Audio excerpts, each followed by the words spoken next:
On this week's On the Media, how the cassette tape brought down governments, collapsed space and time, and remade how we share information. The idea that you could have your own compilation that you made, and you could have songs in any order you wanted, it's like a sort of a superpower this technology was giving you. On this week's On the Media from WNYC.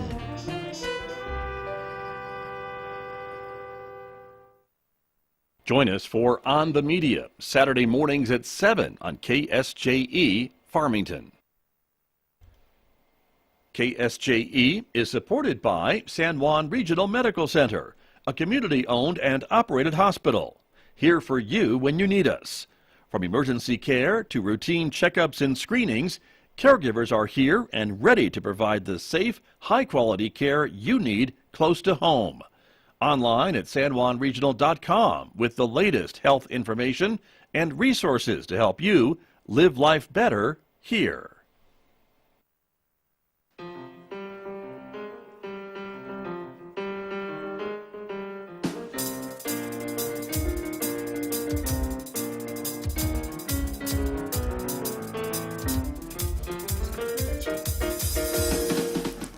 "11 minutes past 8 o'clock. It is Wednesday morning, the 20th day of April, 2022. Good morning, everyone. I'm Scott Michlin. Thanks for tuning in to KSJE 90.9 FM over the air, of course, here in San Juan County, New Mexico, everywhere else on the planet from our website, KSJE.com, and we welcome our viewers because this is a community-supported visual radio station, so welcome our viewers who are watching the video streaming live this morning on the KSJE Facebook page, our YouTube channel, and our Twitter account. We're glad that you are with us this morning, everybody, because guess who else is with us? The one and only Mayor of Farmington, Nate Duckett, is my guest this morning. He'll be joining me in the next few moments, so do stay tuned for that. Then coming up later on this hour, Ron Price is here with another great lesson about life in the sandbox. Ron will explain why the term forgive and forget is pretty impossible to accomplish, so we'll learn more about that later on this hour on KSJE. Next hour, of course, Mick Hess will take us roving with the arts. It is our weekday classical music program. Mick is playing selections from Romeo and Juliet from the great Prokofiev. That's coming up today, 9:06 on KSJE. And that takes us to 10:30, and right on Four Corners, our local and regional author program. Tracy Hales-Vass is beginning a series on banned books this week, and so her first guest is the one and only Amy Henkenius from Amy's Bookcase, the local bookstore in town. She'll be talking about banned books today on Right on Four Corners at 10:30 on KSJE. Don't forget, you can also connect with us on our Instagram page in addition to Facebook and YouTube and Twitter. And if you're a podcast person, we've got you covered there too. You can subscribe for free to KSJE Podcasts wherever you listen to podcasts, places like iTunes and Spotify, iHeartRadio, and Google Podcasts and Pandora. Subscribe and take us with you. Maybe discover another program you may have missed from KSJE in your travels. Outside our studios this morning, sunshine on this Wednesday morning, 58 degrees in Farmington. We are expecting a mostly sunny day and less winds today. That's a good thing. 76 for a high this afternoon, clear and 44 tonight. Mostly sunny and warmer tomorrow with a high of 79 on Thursday. Winds again and cooler weather on Friday with a high of 69. Then sunny on Saturday with a high near 60. Sunshine and 61 on Sunday, back up to 70 on Monday, and maybe hitting 80 and mid-80s by the middle of next week. Well, let me turn to my guest who is here with me this morning. We welcome him back to KSJE. Farmington Mayor Nate Duckett. Mayor Duckett, welcome back.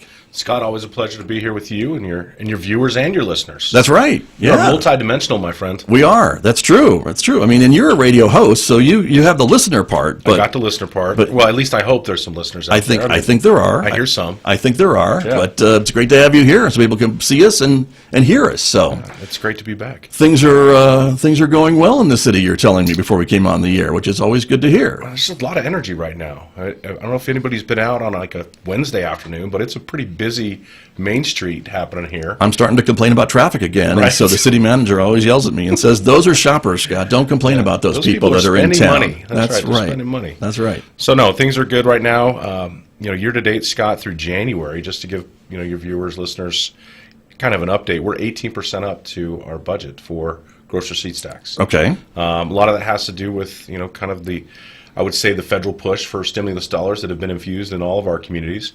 Also, they've added online sales tax to the state has done that. Yep, state has done that. So they are now providing those taxes to our local tax base, which is good. But it's important for people to know, even at 18% up, because of the issues of hold harmless, which dealt with the removal of groceries and medicine from the tax base back in 2000.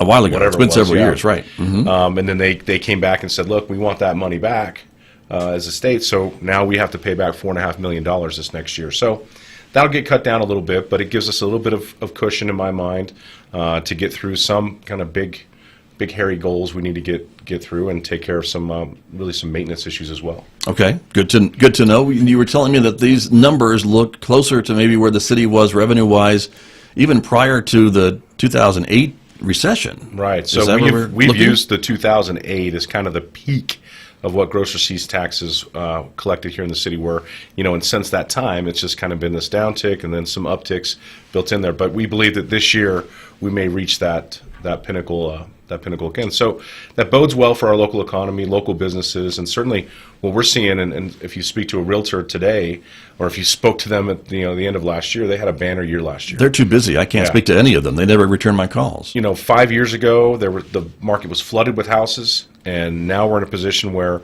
people are buying those houses sight unseen.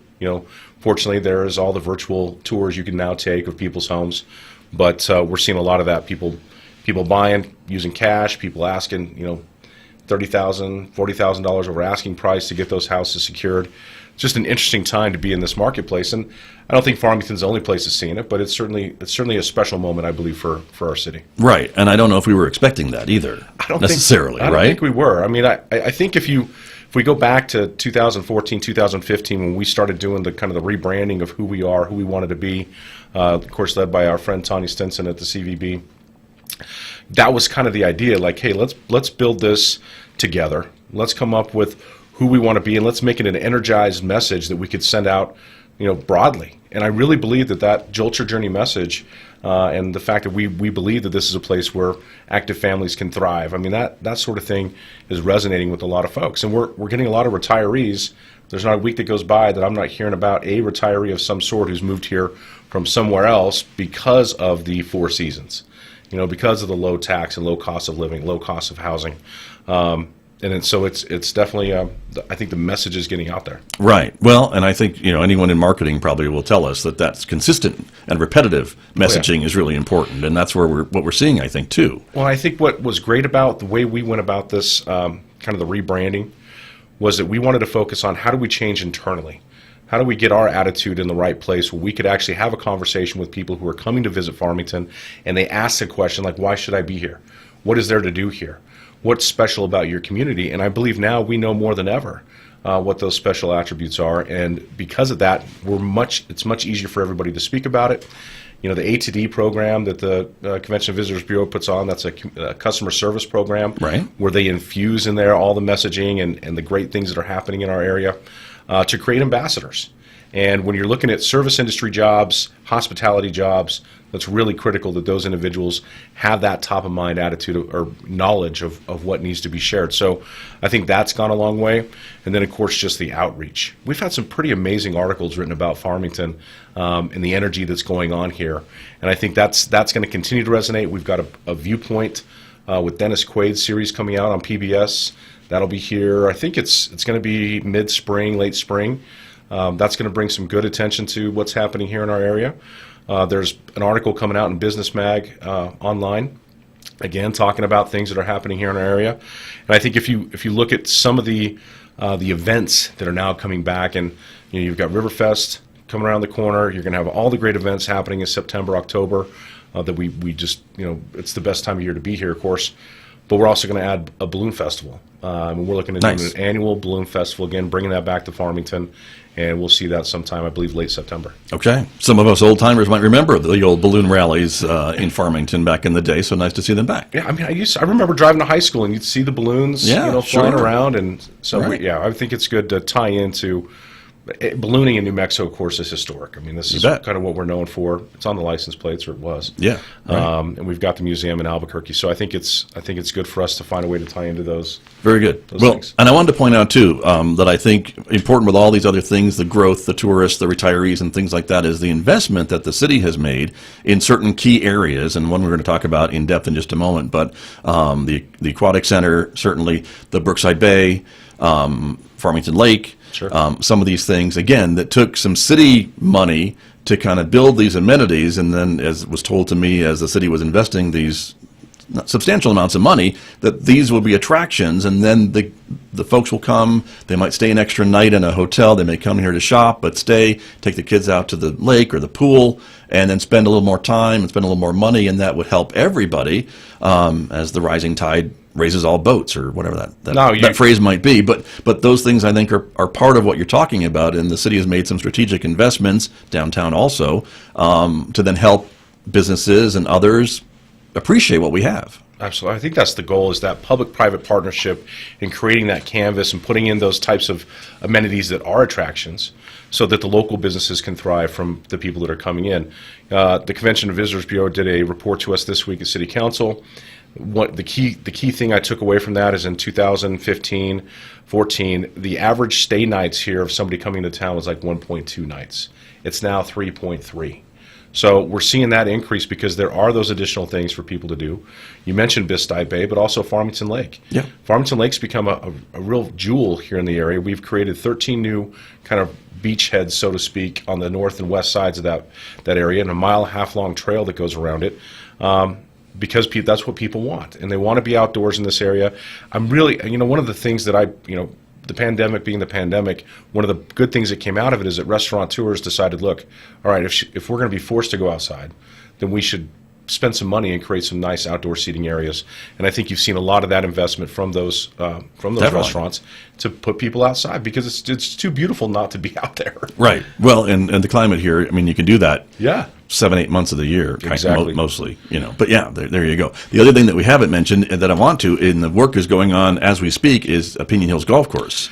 Major investment and renovations over there. Major renovations. So, between $9 and $10 million to go in. Of course, Scott, the irrigation system was the original irrigation system. We were seeing line breaks for years, and if you talk to the season pass holders out there, I mean, I was receiving emails since 2014, like, hey, you guys better do something because you're fixing to lose the course. So council really appreciate their leadership in this and deciding that Pinyon Hills, constantly ranked in the top 10 of municipal golf courses in the nation, had a write-up last year as a potential replacement golf course for a PGA event, which is a big, hairy, audacious goal, but it just speaks to those kind of the things that people know about Farmington. Mm-hmm. Pinyon's one of those things. Cognac World Series, another one of those things. And investing in that to put in new irrigation systems, new cart paths, new bunkers with new bunker sand, adding some additional practice range areas. We're going to do new facades on the buildings, and Scott, it's going to be really beautiful. I'm excited for people to get out there. And we were hoping for July 1. But in the world that we're living in right now with supply chain issues, it's, we're looking at July 15th. So just, let's be patient. We've got Riverview Golf Course out in Kirtland, right? Golf course. We've got, of course, Civitan. Keep putt around Civitan, yeah, right? Civitan sure. Still, and and of course you're going to expect to see this, but Civitan numbers are way up. Get to know someone at the country club. Yeah, become a country club member. Right, sir. There you go. But I think folks are excited about the end results of this project. I know it takes time to do it, and no one ever likes that. But it's underway, and that's an important thing. We just sent out a report just letting people know where it was at right now, kind of the midpoint. Mm-hmm. And I think really good information in that report. You can see it online at farmingtonnm.org, or excuse me, it would be at fmtn.org. Right. The city's website. City's website. Got it. Yeah. There you go. Very good. Yeah. Another project I wanted to ask you about that's been long talked about is the Pinyon Hills Bridge. This would then continue Pinyon Hills Boulevard from where it ends at East Main Street and continue it south, crossing the Animas River and going up onto Crouch Mesa into the county, and kind of linking up with Andrea Drive to go then down up to US 64, as I remember the original plan. That's the layout. From years and years ago. Sure. but the price tag was pretty hefty, and so it's just been kind of on the planning stages and the drawing board for quite a while. But you're telling me it's moving from the drawing board to maybe some shovels in the ground soon. So we had an opportunity last year with Representative Rod Montoya, who brought the NMDOT secretary and deputy secretary up to Farmington, and we gave a presentation on that project, as well as improvements needed to 516 between Farmington and Aztec, as well as the road from Aztec to Navajo Dam. Mm-hmm. And they came out of that basically telling us in that meeting, look, we're really excited about this regional project for Pinyon Hills Bridge. We want to try and help you guys. Let's see what we can do. Well, again, with that money that's been rolled out from the federal government, there is money that's directed directly towards the improvement of roadways. And because this is a regional project, very attractive, and we've managed to receive the letter from the state stating it's going to be funded, we're going to get it done. So we're now in the permitting process. Again, all the permits were done for all of this, by the way. All the property's been purchased. The right-of-ways have all been there for years. But now we have to kind of make sure all those Bring them up to date. Permits are brought back up to date. And I'm anticipating, it's probably a 12-month process to get all that done, and maybe it's 24 months before we see, some roadways start going in there. But again, this has been, when Tom Taylor was mayor, this project was brought up. And Tom will tell you, because he sat on the call with us and the NMDOT secretary, and said it may be one of my biggest failures as mayor, because at that time it was about a $2.6 million project, as opposed to now, which is a $40 million project. Yikes. So that price tag is, that was the reason why we couldn't do it ourselves. But I'm excited that now it's the right place, right time, and we're going to get the funding to get it done. That's very exciting. I remember when it was $25 million, so that's how old I am. Which was too. only 4 years ago. Right, right. But significant, and this is a major, and there's been studies about the traffic, and I mean, it would be another crossing of the river, and so that would be the only one between Browning Parkway and Flora Vista, right, would be this extra river crossing, and maybe eliminate some of the traffic on East Main, a little bit, perhaps. Yeah, I mean, I don't think it's, that may be one of the side effects of that going It's in not there. why it's being done. No, I mean, the connectivity from the top of Crouch Mesa. Right. Rob Mays is always famous as saying, Crouch Mesa in and of itself is the second biggest city in San Juan County because of all the population. A lot of people live up there. That's right. It's just going to give them better access directly into the city and going across the county. Mm-hmm. I think it's going to make commutes much easier. I personally, driving back from Albuquerque, driving to Albuquerque, I'm going to enjoy crossing there as opposed to going around. Yeah, well, if you live on the east side of town, that would make sense. And so this is happening after years and years of planning. You've got the letter, and so that's an important and significant development, I think. It's on its way. It's a big win for our area. And expensive for sure, but exciting. I want to ask you always about Enchant Energy and their project. The idea, of course, to save the San Juan generating station. P&M still planning to leave sometime maybe later this summer than they were originally planning, because they wanted to keep the power on for their customers in other parts of the state. But Enchant still kind of waiting in the wings, I guess, for that to happen, to be able to move on with their project. Is that where we are? Well, I think it'd be good for everybody to understand these guys are working every day. And when I say these guys, I mean Enchant. They're working every day. They've just hired a CFO. They've just hired a vice president. And we had a great meeting with the new vice president. He brings 30-plus years of experience working for utilities all across the western United States. Particularly has some extensive knowledge of the carbon capture world. And when you bring in those types of those assets, those kind of players into this game, it's going to push this forward. Intech, of course, now on the board. They've made investments. We've got companies that are sitting there waiting for the power, because we need power. I mean, we need firm power. No replacement power has hit the ground yet for any of the megawatts that are going to be lost when they close, or if they close, right? So we want to keep that open. P&M has said we agree. They're in for another 3 months through September at least, because they don't want to have blackouts and brownouts here in New Mexico. But for our locals to understand, this is not just about jobs, even though that's the key component of. These are economic-based jobs that create service jobs. I mean, it's a trickle-down effect.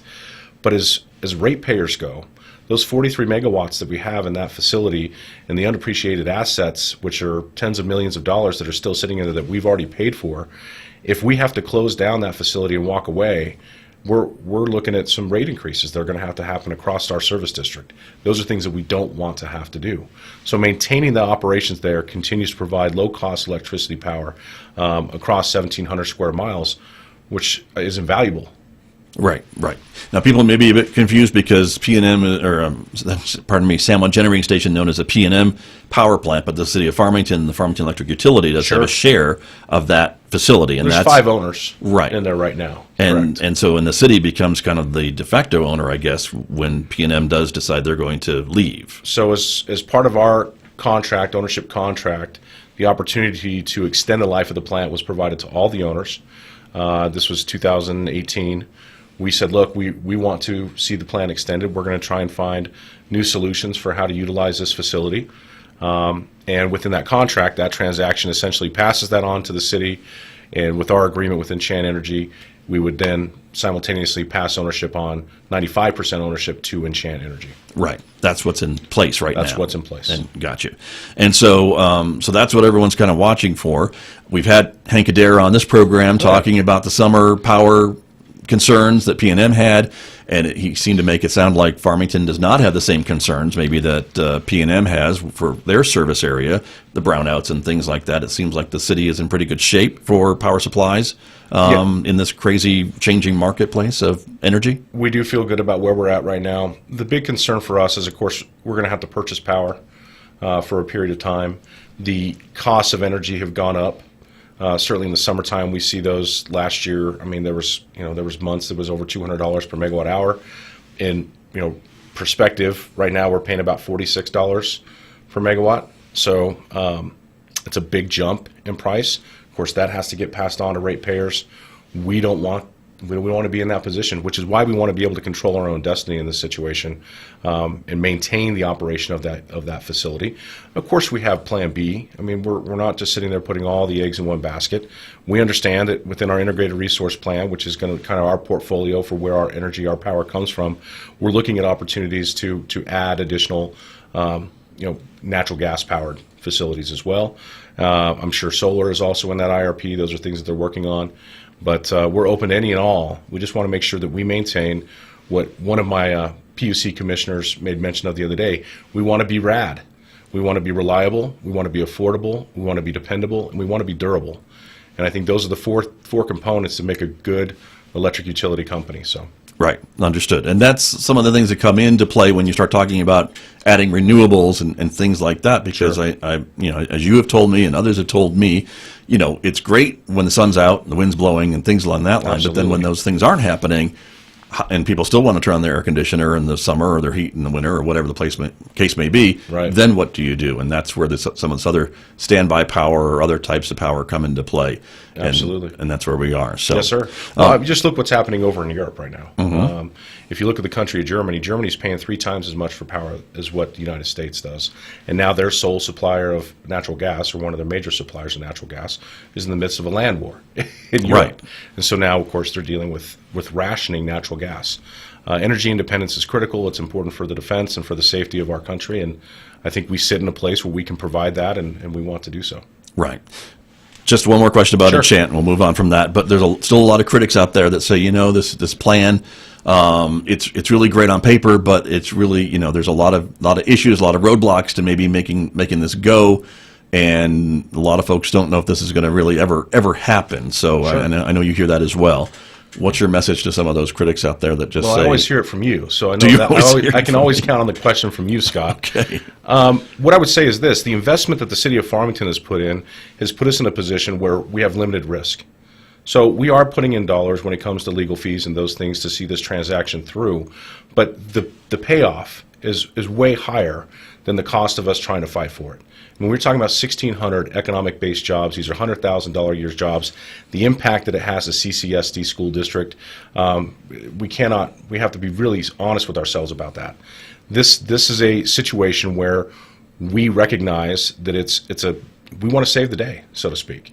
We want to keep those people active. We want to keep those families here. We don't want to see them have to leave our state because there's not a lot of places for them to go with those types of skill sets here in New Mexico. And those are the conversations that we had in 2018 with our legislative body. They're like, well, it's just simple. We're going to give you money to retrain this workforce. And I asked the question, what would you like us to retrain them to do? And there's no answer to that because there's not similar other industries here in the state. It's different in New York. It'd be different in California. It's different in places where they have a more robust, built-up, private invested economy, as opposed to a state that's only 2.1 million people, and really energy drives everything that happens here, and government. So, look, if it happens, then we win. If it doesn't happen, then we're still in the same place where we were before, and we're gonna adapt, and we're gonna overcome, and those things will happen. But to take the time and energy to go in this with Enchant, who is carrying the majority of all this liability and responsibility in this transaction, it's worth it to us. So I hear there you go. And I understand the job comment. I think that makes a lot of sense, because you're right. There are not a lot of other jobs that are equal to what these folks are doing in pay and what they're getting to support their families. And I get that you just can't retrain someone from a coal mine job to be a solar panel installer and expect them to make the same amount of money and be able to support their families. Well, totally understand that. Right. And I would say this. We just recently did our rate, our most recent cost of service study. For the next 4 years, this kind of sets the tone for what our rates will look like for your electric power at your house. And we've made some commitments to provide what they call net metering on a 30-day true-up to those individuals who have solar panels on the roof. This is what they asked for. We were told repeatedly at these meetings that if we gave them the 30-day true-up, that it was going to provide more jobs, and we would see the local economy grow with renewable energy jobs. So we've done that part.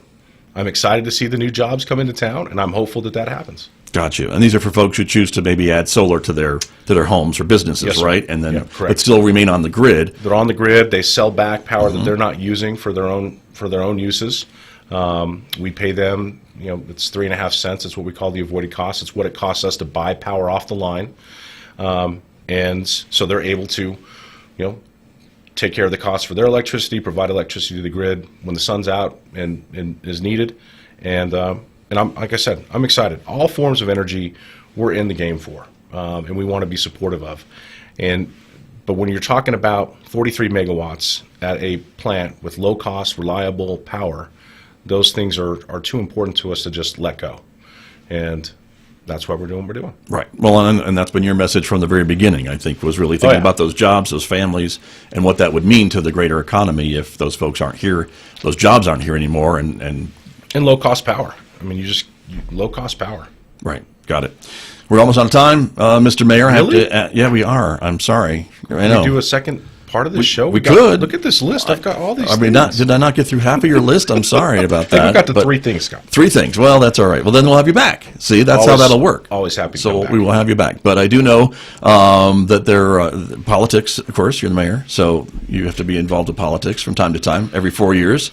Time to time. Yeah. What are your plans this year? Are you planning to step up again? Well, we opted into the state's new election laws, so that pushes our election for districts 3 and 4 and mayor to November of next year. Of next year? Next year. Oh, pardon me. So they moved it to odd number years. Okay. The state wanted to have election day on the same November day every year. Right. So we got moved to the odd number years.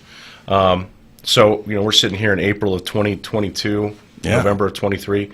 So, I mean, the reality is this. There's still a lot of work to be done. I'm excited with the team that we're working with right now, not just at the city, but the CVB, the county, the college, the hospital. I mean, we're all rowing in the same direction, and I'm excited to be a part of it, and I plan on running again, for sure. Okay. Yeah. There you go. There you go. That's official. You heard it here first. Is it official? Well, this is the Michlin Show. This is It where you is. say things like this, right? I guess it is. Well, I asked a question, you gave me an answer, so that's how it works. That's how it All works. right. Mayor Duckett, thanks for coming in. Appreciate it Absolutely, very Scott. much. Thank you for your time. Farmington Mayor Nate Duckett, my guest this morning here on KSJE.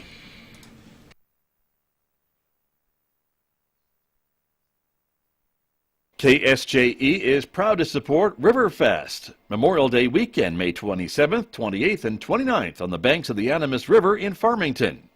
Enjoy all-day music, food, beer gardens, vendors, crafts and raft rides, the recycled art show, and the plein air painters.